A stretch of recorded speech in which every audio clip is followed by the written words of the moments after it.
Bonjour et bienvenue aux tendances des prix pour le mois d'octobre. On va commencer par les récoltes américaines. L'année 2019 a été très difficile pour le maïs et le soya aux États-Unis.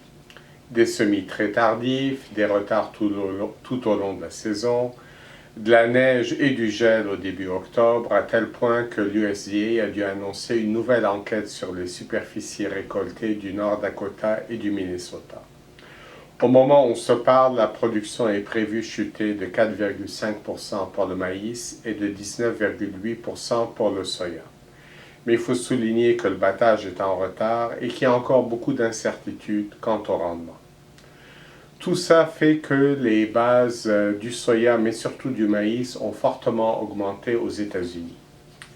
D'ailleurs, on note un mouvement similaire pour les bases du maïs au Québec. Et si on fait la comparaison pour la période d'août à la mi-octobre entre 2018 et 2019, on constate que les bases locales au Québec cette année sont environ de 30 cents US le boisseau et de 1,63 $ canadien, alors que l'an passé, pour la même période, on parlait de 19 cents US et 1,35 $ canadien. Les exportations de grains des États-Unis sont assez lentes cette année pour le soya, mais surtout pour le maïs. Le soya a rattrapé une partie du retard grâce à la reprise des importations chinoises depuis le mois de septembre. Par contre, les ventes de maïs accusent un retard énorme de plus de 103% par rapport à l'an passé, en raison principalement de la concurrence brésilienne. Dans le rapport d'octobre, l'USDA a abaissé les stocks américains de maïs et de soya.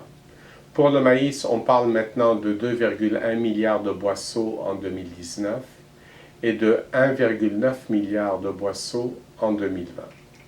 Pour le soya, les stocks sont de 913 millions de boisseaux en 2019 et de 460 millions de boisseaux en 2020. Au Brésil, les pluies sont assez tardives cette saison. Le rendement du soya n'est pas encore menacé au moment où on se parle, mais il ne fait aucun doute que la deuxième récolte de maïs, appelée safrina, ne sera pas plantée hâtivement en 2020 comme ça a été le cas en 2019. Notre scénario des prix a changé, il s'est amélioré. Il était baissier, il devient neutre. Il faut quand même garder à l'esprit que les stocks américains pour 2020 sont en dessous de la barre des 2 milliards de boisseaux de maïs et en dessous de la barre des 500 millions de boisseaux de soya. Ce qui explique le raffermissement des contrats à terme des dernières semaines.